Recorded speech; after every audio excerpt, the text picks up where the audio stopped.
हुनुहुन्थ्यो एउटा हुनुहुन्छ उहाँले गर्नुभएको त्यो योगदान सहयोग र अहिले यहाँले गर्नुभएको साङ्गीतिक क्षेत्रमा अहिले दोहोरी गीत गाउनु भएछ। यसमा चाहिँ योले के सहयोग गर्छ भन्दा यो दोहोरी गीत अथवा यो लोकगीत गीतबाट एउटा गीत मात्रै प्रस्तुत हुने होइन।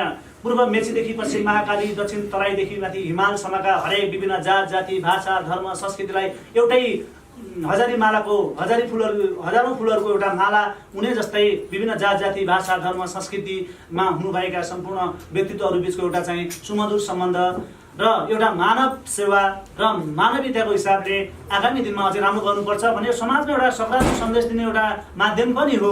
किनभने अहिलेको समाज यस्तो भइसक्यो कि हाम्रो पश्चिमा देशहरूको सिको गर्दै र आगामी त्यो हाम्रा गाउँघर बच्चाहरूदेखि लिएर सहरका हरेक विदेश जाने लहर, त्यसपछि आएर गाउँघरमा नबस्ने र आफूभन्दा ठुलोलाई आदर सत्कार सम्मान र आफूभन्दा सानालाई माया नगर्ने त्यस्तो किसिमको परिपाटी विस्तारै हुँदैछ। त्यो किन हुँदैछ त भन्दा मान्छे बढी प्रविधिवाला भयो अथवा मेसिनरी बन्न लाग्यो मान्छे। र मान्छेमा के हुनु छ भन्दा कला संस्कृति साहित्यको चाहिँ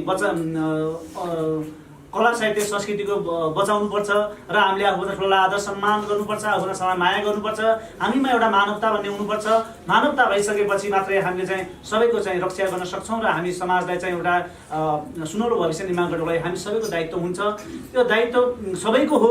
यसमा सबैले हातमा हात काँधमा काँध मिलाएर अघि बढ्नुपर्छ र समाज बाँच्नको लागि जुन किसिमको यो नमुना कार्यक्रमले ल्याएको छ एकदम म खुसी छु। म हार्दिक आभार व्यक्त गर्न चाहन्छु, धन्यवाद व्यक्त गर्न चाहन्छु कि आगामी दिनमा पनि यो नमुना कार्यक्रमले हाम्रो गाउँघर समाजमा कला साहित्यको चाहिँ उत्थान गरेर एकदम अगाडि बढाएर एउटा स्वस्थ समाज निर्माणको लागि जुन किसिमको यसको मुख्य लक्ष्य रहेको छ यो लक्ष्य पुरा होस्। आगामी दिनमा अझै यसले चाहिँ उत्तर प्रगति गर्दै जाओस्। आगामी दिनमा यो मानव सेवा जुन विभिन्न किसिमकाबाट पीडित हुनुभएका आमा बुवा दाजुभाइ दिदीबहिनीहरूलाई जुन किसिमको आर्थिक रूपमा होस्, नैतिक रूपमा होस्, सामाजिक रूपमा होस्, मनोरञ्जनात्मक तरिकाले होस्, विभिन्न क्षेत्रबाट जुन किसिमको सहयोग गर्नुभएको छ यो सहयोग एकदम सम्माननीय छ, एकदम सम्मान गर्न लागेको छ कि यसको मैले यही शब्दले पनि वर्णन गर्न सक्दिनँ। यति अथाह माया छ, यति अथाह किसिमको प्रगति शुभकामना हरेक किसिममा चाहिँ यसले जग बसालेको छ।